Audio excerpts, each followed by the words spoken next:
दिल्ली में बरसात का आगाज हो चुका था। आसमान पर गहरे बादल छाए हुए थे। थोड़ी ही देर बाद बूंदाबांदी शुरू हो गई और फिर घटा यूं टूट कर बरसी कि हर तरफ जलथल हो गया। यहाँ मैं आपकी खिदमत में कुछ अर्ज करना चाहता हूँ। भारत में जासूसी का ये वाकया बिल्कुल असली वाकयात पर मबनी है। ये कोई अफसानवी कहानी नहीं और न ही इसमें ज़ेब दास्तां के लिए कोई इजाफा किया गया है। हम 5 अफराद जो पाकिस्तान से मिशन की तकमील के लिए भारत आए थे कोई गैर मामूली इंसान न थे। ये तो हमारा जज्बा था जिसके तहत हमने इस खतरनाक काम को सरअंजाम देने का बीड़ा उठाया था और खुद वॉलंटियर किया था। भारत में कामयाबियों के साथ साथ हमें कुछ नाकामियों का भी सामना करना पड़ा जिनका जिक्र बाद में आएगा। दिल्ली में आशा से मिलना, सर्विसेज क्लब में कर्नल शंकर और कर्नल मदन से मिलना, मेरे साथियों का आर्मी हेडक्वार्टर्स के सिविल मुलाजिमीन के दफ्तरी और घरेलू हालात की छानबीन, और इसके अलावा हमारी मजीद भाग दौड़ और कोशिशों का सिर्फ एक मकसद था कि हम हेडक्वार्टर्स में न सिर्फ दाखिल हो सकें बल्कि वहाँ राब्ते भी पैदा करके अहम मालूमात हासिल कर लें। एक राब्ते को तलाश करना और अगर उसमें नाकामी हो तो फिर दूसरे राब्ते की तलाश की बजाय मेरी हिकमत अमली ये थी कि दुश्मन या अपने हदफ पर चारों तरफ से हमला किया जाए। इससे न सिर्फ वक्त की बचत होती थी बल्कि दुश्मन का कोई वीक पॉइंट मिलने का भी कवी इम्कान था। हमें ताज़ा तरीन मालूमात और उनका तसलसल कायम रखने की जरूरत थी और इसके लिए हम चंद नहीं बल्कि सैकड़ों राब्ते तलाश करने को तैयार थे, चाहे वो आला तरीन हो या कमतर। हम अपने मकसद के हुसूल के लिए इंतहाई बुलंदी और पस्ती की इंतहाई गहराइयों में गिरने को तैयार थे। इसे आप जुनून कह लें, वतन से मोहब्बत या सुकूत ढाका के लगे हुए जख्मों का दर्द। हम हर खतरे और उसके अंजाम से बेपरवाह होकर अपने मकासद के हुसूल के लिए कोशां थे। अगला दिन बारिश की नजर हो गया और उससे अगले चंद रोज मैंने सर्विसेज क्लब में गुजारे, लेकिन कामयाबी की कोई सूरत दिखाई न दी। मूंछों वाले कर्नल शंकर से भी लॉन में 2 बार मुलाकात हुई। उसका मेरे साथ रवैया तजादात का मजमुआ था। एक तरफ वो पहली मुलाकात में मेरी गुफ्तगू से कुछ मोहतात सा लगता था। शायद वो समझ बैठा था कि मैं उसके माजी से वाकिफ हूँ या उसके अंदर झांकने की सलाहियत रखता हूँ। दूसरी तरफ वो मेरी कंपनी से खुश होता और हर मुलाकात के खात्मे के बाद आइंदा मिलने के लिए जोर देता। उसके मोहतात रवैये के पेश नजर मैंने भी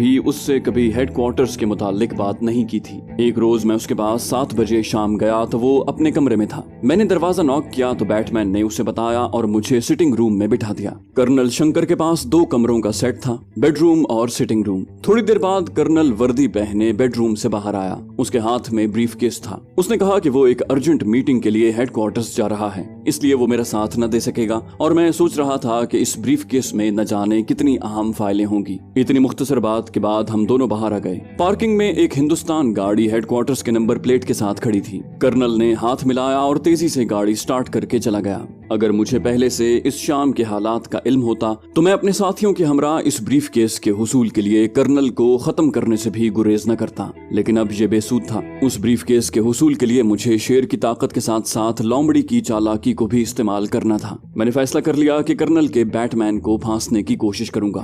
मैं इन चंद दिनों में अपने साथियों से भी एक बार मिला।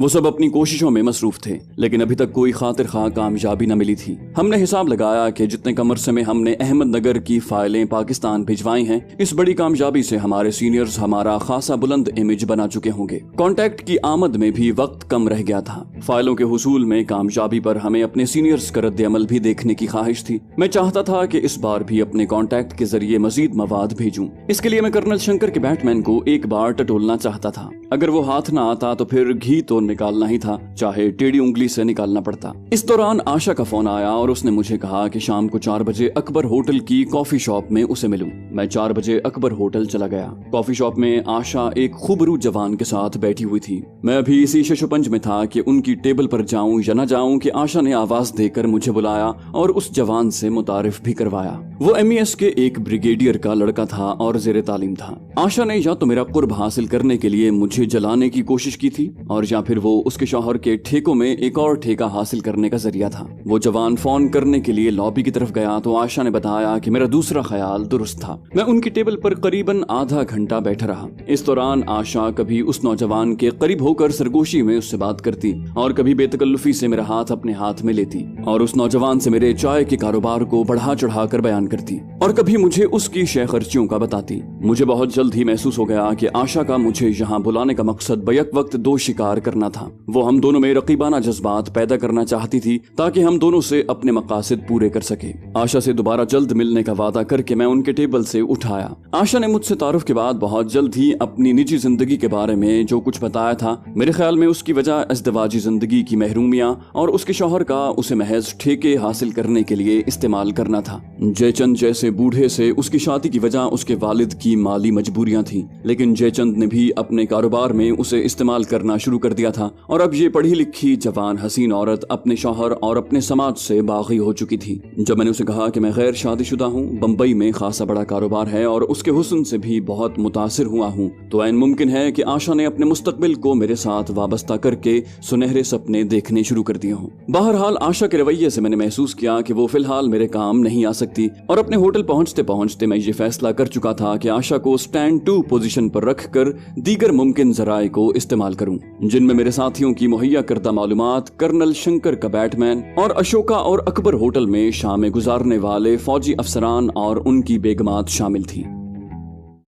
मैं अगली सुबह मोहल्ला फराश खाना में गया, साथियों के मकान के सामने एक मखसूस आवाज निकाली और वापस बड़ी सड़क पर आ गया। थोड़ी देर में मेरा ट्रांसमीटर वाला साथी वहां पहुंच गया। मैंने उसे शाम को एक रेस्टोरेंट में मीटिंग के लिए कहा, जिसमें वो चारों अपनी अपनी कारकर्दगी से मुझे आगाह करें। इस मीटिंग में चारों ने कहा कि फिलहाल कोई पेशकदमी नहीं हो सकी क्योंकि बारिश की वजह से दिल्ली की भीड़ भाड़ में खासी कमी आ चुकी थी और ऐसे हालात में किसी का पीछा करना शक पैदा कर सकता था। जहाँ आपको बताते चलें कि जासूसी के फर्जी अफसाने और फिल्मों में जो कुछ आप पढ़ते और देखते हैं वो सब ख्याली तखय्युल होता है और उसकी कोई हद नहीं होती। अमली तौर पर जासूसी एक थका देने वाला और किसी एक हदफ के हुसूल में महीनों कोशा रहने का नाम है और बाज़ औक़ात अपनी तमाम तर कोशिश के बावजूद नाकामी का सामना भी करना पड़ता है। 1185 दिन जो मैंने भारत में गुजारे, इनमें बाज़ औक़ात हफ्तों बल्कि महीनों हमें अपने मकसद के हुसूल में ज़ाया करने पड़ते। हर रोज एक नई कामयाबी आपको सिर्फ ख्याली अफसानों या 007 किस्म की फिल्मों से ही मिल सकती है। खैर, साथियों के साथ मीटिंग के तीसरे रोज कांटेक्ट से मुलाकात का दिन था। मुकर्रर वक्त पर कांटेक्ट आ गया। भेजने वाली डाक हमने पहले ही तैयार करके उसका पैकेट बना लिया था। मैंने कांटेक्ट से डाक वसूल की और अपना पैकेट उसे दे दिया और जल्द ही जिगजैग रास्ता इख्तियार करके, ताकि अगर कोई पीछा कर रहा हो तो उसे झटक सकूं, मैं अपने होटल पहुंच गया। इस बार सारी डाक सफेद कागजों पर मुश्तमिल थी। मैंने उनको गर्मी पहुंचाई तो अल्फाज उभर आए। मेरी भेजी हुई दोनों फाइलें उन्हें मिल चुकी थी। मेरी इस कामयाबी को बहुत सराहा गया था। बेहतरीन अल्फाज में मुझे शाबाश और मुबारकबाद दी गई थी। मेरे साथियों के लिए भी अलहदा तारीफी और शाबाश के खुतूत थे। हमारे घरों में सब खैरियत का मुजदा भी था। मेरे खत में लिखा था कि मेरी कारकर्दगी के एवज 20,000 रुपए मेरे घर वालों को पहुंचा दिए गए हैं। उन दिनों पाकिस्तान में चाय, चीनी, बनस्पति घी की बहुत कमी थी, इसलिए हम पांचों के घरों में ये अशिया वाफिर मिकदार में भेज दी गई थी। मुझे पहले मिशनों को जारी रखते हुए एक नया और इंतहाई अहम मिशन सौंपा गया था। हमारी एजेंसी का एक ग्रुप पहले ही इस मिशन पर काम कर रहा था और ये बात भी मुझे इस डाक के जरिए मालूम हुई। अहमदनगर में मेरी कामयाबी के बाद मेरे ग्रुप को भी यही मिशन अपने तौर पर करने के अहकाम मिले थे और ये मिशन था कि तारापुर के एटमी बिजली घर से एनरिच्ड यूरेनियम कहाँ भेजा जा रहा है और किस काम में लाया जा रहा है, इसके मुतालिक हर मुमकिन मालूमात हासिल करना। इस डाक में भी हमारे लिए 30,000 भारतीय रुपए थे, 10,000 मेरे लिए और 5-5 हजार मेरे साथियों के लिए। जो डाक मेरे लिए थी, मैंने उसे पढ़कर हमेशा की तरह नजर आतिश कर दिया। फाइलों की फिल्म भी जाया कर दी और साथियों की डाक और रुपए उनके हवाले किए। उन्होंने जब अपनी डाक पढ़ ली तो मैंने उनकी डाक वापस लेकर वहीं जला डाली, क्योंकि हम किसी भी सूरत में कोई खतरा मोल लेने को तैयार न थे। मुझे एहसास हो रहा था कि अहमदनगर में मेरी कामयाबी से मेरे सीनियर्स ने मुझसे बहुत तवक्कुआत वाबस्ता कर ली हैं और इसीलिए तारापुर का मिशन भी मुझे सौंपा गया है। तरबेला में मुलाजमत के दौरान गैर मुल्की मुलाजमीन से मुझे इतना तो मालूम हो चुका था कि तारापुर का एटमी बिजली घर बिजली पैदा करने के अलावा कुछ और भी तैयार कर रहा है, लेकिन न्यूक्लियर एनर्जी के मुतालिक मेरी मालूमात सिफर थी। लिहाजा मैंने दिल्ली के मुख्तलिफ बुक स्टॉलों से न्यूक्लियर एनर्जी के मुतालिक इब्तिदाई किताबों से लेकर वो किताबें भी खरीदी जिनमें ज्यादा पेचीदा टेक्निकल मालूमात थीं और फारिग वक्त में उनका मुताला शुरू कर दिया, ताकि जब मैं इस मिशन पर जाऊं तो न्यूक्लियर एनर्जी के मुतालिक बिल्कुल कोरा ही न हूं। मेरे साथी भी इस बार की डाक में शाबाशी पाकर तरोताजा हो चुके थे। ये इंसानी फितरत है कि अच्छी कारकर्दगी के एतराफ में एक थपकी वो काम कर देती है जो हजारों लाखों रुपए नहीं कर सकते। मेरे साथी अपने तफवीज किए हुए काम ज्यादा तुंदही से करने लगे लगे और चंद रोज में ही मुकम्मल मालूमात और तस्वीर मुझे ला दी। आर्मी हेडक्वार्टर में काम करने वाले एक सुपरिटेंडेंट का नाम यशवंत था और उसका घर पुरानी दिल्ली में एक तंग गली में था। यशवंत हफ्ते में 1-2 बार गाना सुनने उस मखसूस बाजार में जाता था और उसकी बीवी मर चुकी थी। इन इत्तलात के साथ उसके घर के अफराद के चलते फिरते तस्वीरें भी उतार ली गई थी। एक और सिविलियन क्लर्क था जो यशवंत के घर के करीब ही रहता था। वो जवान और गैर शादीशुदा था और यशवंत की बड़ी बेटी के साथ उसका अफेयर चल रहा था। उसका नाम मधोक था। उस क्लर्क की यशवंत की लड़की के साथ भी एक तस्वीर उतार ली गई थी। लड़की का नाम शांति था। आर्मी हेडक्वार्टर्स के 2 सफाई करने वालों की तस्वीर भी ली गई थी। ये दोनों ईसाई थे और इनके घरों का एड्रेस भी हासिल कर लिया गया था। मेरे साथियों के इस होमवर्क से हमें हेडक्वार्टर्स में पहुंचने के नए रास्ते दिखाई दिए। चूंकि ये सारा काम मेरे साथियों ने किया था, इसलिए मैंने फैसला किया कि उन्हें आइंदा की प्लानिंग में पूरी तरह शामिल करूं। मुझे एहसास हो रहा था कि बतौर ग्रुप लीडर मेरा उनसे अपने मंसूबों की तफसील न बताने का उन पर यह असर हो रहा है कि वो मुझसे खुलकर बात नहीं करते। ये तो उनकी फौजी ट्रेनिंग और डिसिप्लिन की वजह थी कि वो मेरा हर हुक्म बिला चूं चरा मानते थे, वरना दुश्मन मुल्क में अगर वो मेरी बात मानने से इनकार कर देते तो मैं उनका क्या बिगाड़ सकता था। मुझे उनसे बड़ी हिकमत अमली से काम लेना पड़ता था और अब वो मौका आन पहुंचा था कि मैं उन्हें अपने मुकम्मल एतमाद में लूं और हेडक्वार्टर्स तक रसाई के लिए हम सब इकट्ठे बैठकर मंसूबाबंदी करें। मैं आज तक उनके घर के अंदर नहीं गया था और इसकी वजह महज सिक्योरिटी थी। मैंने उन्हें कहा कि कल शाम मैं उनके घर आऊंगा और वहीं हम सब इस मिशन की मंसूबाबंदी करेंगे। उन्हें अभी तक चूंकि कोई मुकम्मल मिशन सौंपा नहीं गया और ऐन मुमकिन था कि उनकी ये सोच हो कि उनकी मदद से मिशन मुकम्मल करके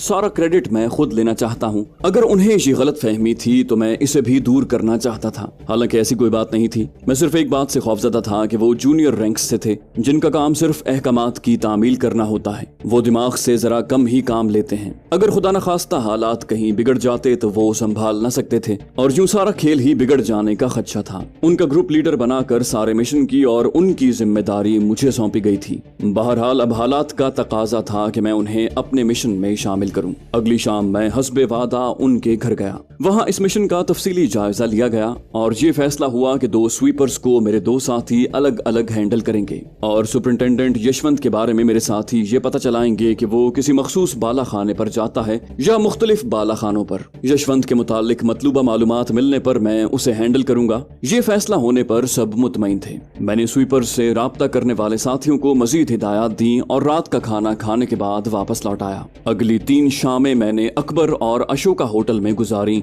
और चौथे रोज दिन के 10 बजे सर्विसेज क्लब में कर्नल शंकर के कमरे की तरफ चला गया। उसका बैटमैन कमरे की सफाई में मसरूफ था। उसने ये बताकर कि कर्नल साहब दफ्तर गए हैं, मुझे बाहर से ही रुखसत करना चाहा। मुझे और कुछ न सूझा तो मैंने उससे पानी मांगा और कहा कि सर में बहुत दर्द है, अगर एस्प्रिन वगैरह हो तो पानी के साथ 2 गोलियां भी दे दे। एस्प्रिन और पानी लेने के बाद मैंने उसका नाम पूछा तो उसने अब्दुल करीम बताया। फिर कहा कि वो कर्नल के साथ तकरीबन 8 माह से है। मैंने कहा कि अब्दुल करीम अपने मुताल्लिक कुछ और बताओ। मैं सर दर्द के बहाने कुर्सी पर नीम दराज हो गया और अब्दुल करीम ने बोलना शुरू कर दिया। साहब मैं 4 साल से भारतीय फौज में हूँ। मैं हूँ तो इन्फेंट्री में, लेकिन अमली तौर पर अब तक मुख्तलिफ अफसरान का बैटमैन ही रहा हूँ। कर्नल साहब के पास आने से पहले मैं आगरा छावनी में एक मेजर साहब का बैटमैन था। कर्नल साहब की सख्त तबीयत की वजह से न तो वो किसी से मुतमईन होते हैं और न ही कोई उनका बैटमैन बनने पर खुशी से रजामंद होता है। जब से मैं यहाँ आया हूँ कर्नल साहब की भरपूर खिदमत कर रहा हूँ, लेकिन हर रोज ही मुझे गालियों से नवाजा जाता है। कर्नल साहब जब मूड में होते हैं तो कुछ पैसे वगैरह भी देते हैं और जब नाराज होते हैं तो बेतहाशा गालियां देते हैं। 4 साल पहले ट्रेनिंग के दौरान और बाद में मुख्तलिफ अफसरों का बैटमैन होने के दौरान मुझे इतनी गालियां पड़ चुकी हैं कि अब मैं इनका आदी हो चुका हूँ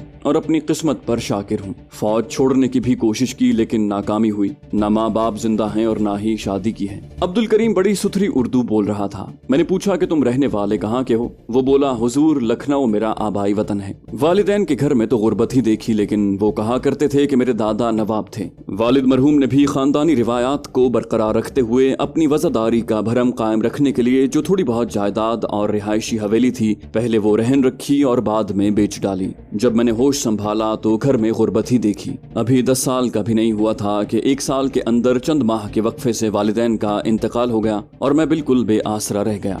वालिद मोहतरम के जानने वाले एक दुकानदार ने मुझे अपने घर में पनाह दी और मैट्रिक तक तालीम दिलवाई और उसी ने मुझे फौज में भी भर्ती करवा दिया ताकि मैं यहाँ इज्जत से रोटी कमा सकूं। यहाँ रोटी तो मिल गई लेकिन मुसलसल गालियों से माँ बाप, खानदान और मजहब की धज्जियां उड़ गईं। अब्दुल करीम बोले जा रहा था और और मेरा दिमाग कुछ और ही सोच रहा था। चंद नुक्ते थे जिनके गिर्द मेरा जहन घूम रहा था। ये शख्स फौजी, मुसलमान, हिंदू अफसरान की गालियों से बेजार, बल्कि किसी हद तक बागी, कोई रिश्तेदार नहीं और हेडक्वार्टर्स के एक अहम सीनियर ऑफिसर का बैटमैन। हालात ने उसका पहले ही खासा ब्रेन वॉश कर रखा था और बाकी काम मैं कर सकता था। एक बड़ी दुश्वारी ये थी कि मैंने हिंदू होने का लिबादा ओढ़ रखा था। अपनी असलियत जाहिर करने में 50-50 चांस था। एक ये कि वो मेरा साथ देगा और दूसरा ये कि मेरा भेद खोलकर हिंदू अफसरान की नजर में खुद को वफादार और भारत माता का सुपूत बनने की कोशिश करेगा। मैं इस मौके को हाथ से न जाने देता, लेकिन इसके लिए मुनासिब प्लानिंग और मजीद सोच विचार की जरूरत थी। मैंने उठते हुए अब्दुल करीम से कहा कि उसकी बातों से मैं बहुत मुतासिर हुआ हूँ और इसके लिए यकीनन कुछ करूंगा। मैंने उसे कहा कि मेरी आमद का कर्नल साहब को न बताए। बातें तो वो कर चुका था, लेकिन इस डर से सहम भी गया कि मैं कर्नल को कहीं उसकी गुफ्तगू के बारे में न बता दूं। उसने कहा, साहब आप कर्नल साहब को कुछ न बताएं, मेरी जबान तो हरगिज न खुलेगी। मैंने उससे लखनऊ के उस दुकानदार का नाम, दुकान का नाम और महले वकूफ पूछा जो उसने बता दिया। मैं चाहता था कि उसकी कही हुई बातों की सच्चाई जान सकूं। उसे 500 रुपए देकर मैं वहां से रुखसत हुआ और मेरा दिमाग इस सिलसिले में मजीद कुछ करने के ताने बाने बुनने लगा। बहुत सोच विचार के बाद बिलाखिर मैंने फैसला कर लिया कि अब्दुल करीम से काम लेने की कोशिश जरूर करनी चाहिए, लेकिन कोई अमली कदम उठाने से पहले उसके मुताल्लिक मुकम्मल छानबीन की जाए। शाम को मैं अपने साथियों से मिलने उनके घर गया। इत्तेफाक से मालिक मकान घर में ही था। मकान की ऊपरी मंजिल की सीढ़ियां अगरचे ड्योड़ी में थीं, लेकिन गली में मकान के दरवाजे से गुजरकर ही सीढ़ियों तक पहुंचा जा सकता था। दरवाजा मकान मालिक ने ही खोला। मैंने उसे अपना नाम अजहर अली बताया और कहा कि मेरा एक कारोबारी वाकिफ यहाँ रहता है। मैंने साथियों में से एक नाम बताया। वो यहाँ अपने असली नामों से ठहरे हुए थे ताकि मुख्तलिफ नामों के चक्कर में कभी गलत नाम न बता बैठे। मालिक मकान ने मुझे ऊपर जाने दिया। मैंने साथियों के एक कमरे में मीटिंग की और कहा कि एक शख्स के कवायफ मालूम करने के लिए लखनऊ जाना है। सभी जाने को तैयार थे, लेकिन मैंने 2 का इंतखाब किया और उन्हें लखनऊ में एक दूसरे से कुछ फासले पर रहने की हिदायत की। उन्हें उस दुकानदार से जिसने बकौल अब्दुल करीम उसकी परवरिश की थी, अब्दुल करीम के मुताल्लिक मजीद मालूमात और अगर उसका कोई करीबी रिश्तेदार मौजूद था तो उसका पता लगाने और उनकी छानबीन करनी थी। मेरे दोनों साथी रात को ही ट्रेन से रवाना होने के लिए तैयार हो गए। मैंने उन्हें 3 दिन दिए ताकि तमाम मालूमात हासिल करके चौथे रोज वापस आ जाएं। कई बार एहतियाती तदाबीर को नजरअंदाज न करने का कहकर उन्हें अल्लाह हाफिज कहा और वापस अपने होटल चला आया।